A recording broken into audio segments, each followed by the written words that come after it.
Hello everyone, that Manga Kid here to do a full series review of The Girl from the Other Side by Nagabe. This is a 7 Seas release that I have been collecting for a very long time.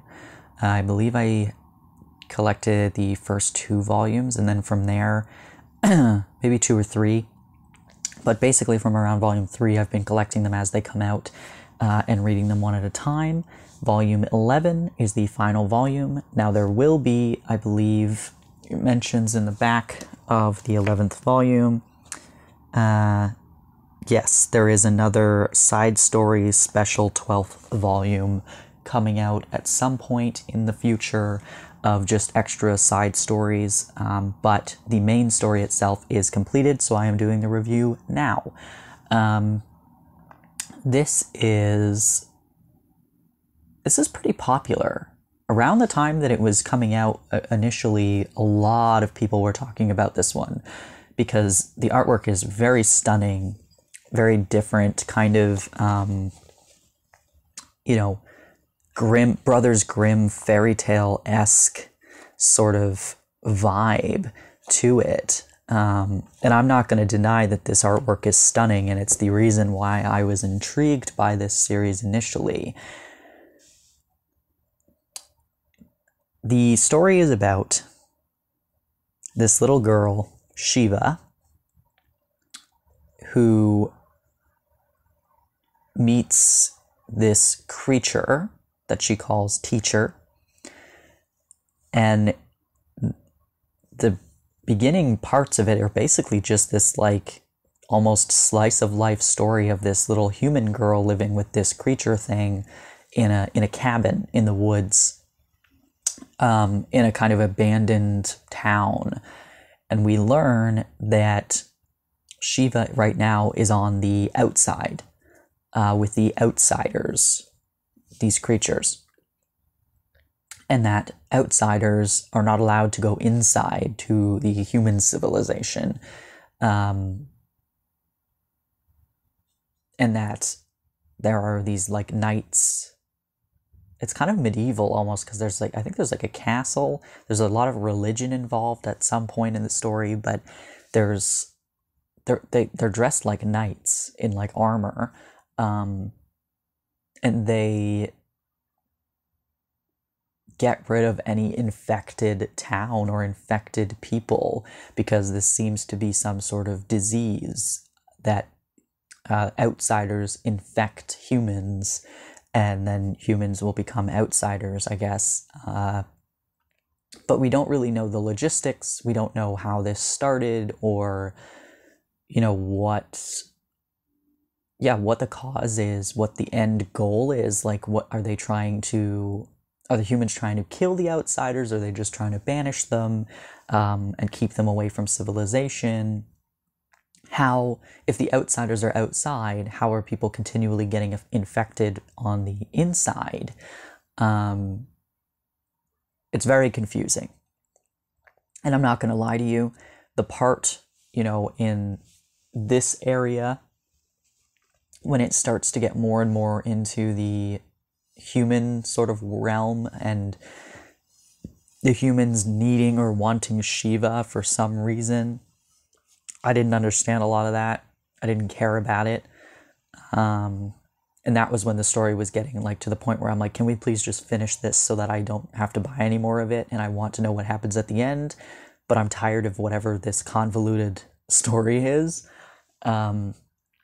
Because my enjoyment of this series has and will continue to be the beautiful artwork and the slice of life, living day-to-day nature of Teacher and Shiva's relationship.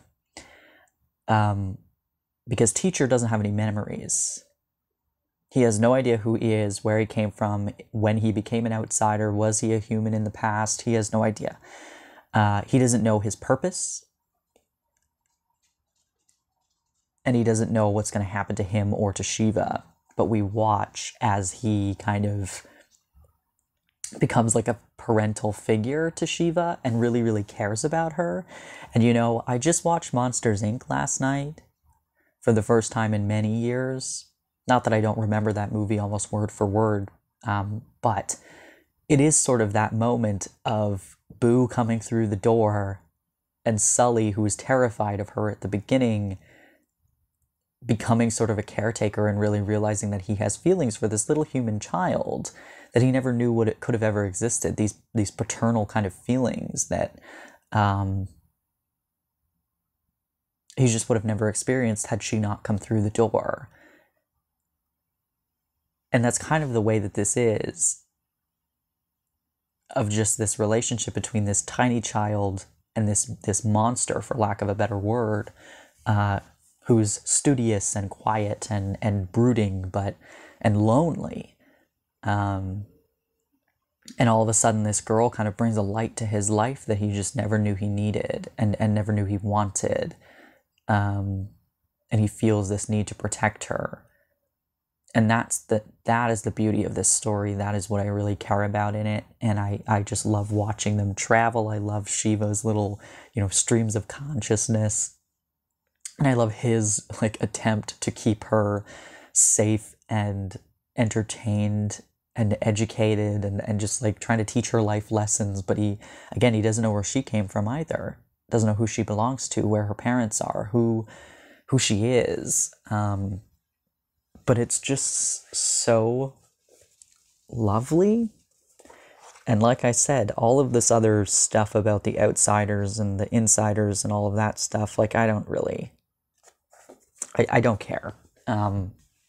It wasn't, and maybe it was because I was reading it volume to volume and I wasn't able to read it all in one sitting to fully grasp what was happening. But I just was can we just get back to the cabin and hang out and have a good relaxing time?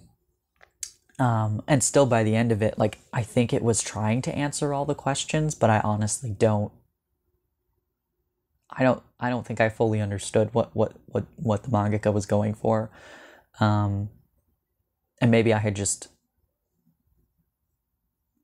I don't know, maybe I just checked out during the part that it was building up to the ending. I'm not really sure.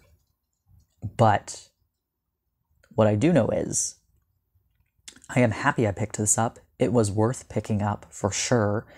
And I just personally didn't like a certain portion of the story, but for the most part, very enjoyable. And even the parts that I wasn't enjoying, story-wise or plot-wise, the art is still phenomenal. And I enjoyed flipping through the artwork regardless of how much of the dialogue and plot I was actually absorbing. Yeah. It is a beautiful story. And I do recommend picking it up and finishing it, and I would like to hear your thoughts on it, particularly about the ending and what you think that means, because I just don't think I was paying enough attention by the end of it to fully grasp what it was trying to convey to me, or maybe it is just fully convoluted and doesn't make any sense, and it's not me, but it's probably me. Yeah. Let me know your thoughts on The Girl from the Other Side. I am excited for the extra volume because I'm hoping that extra volume will kind of include a lot of the slice of life stuff that I really like about this story. But yeah, I am glad that it is finally done. I feel like I've been collecting this one for an eternity. It's been several years anyways. But yeah. Thanks for watching.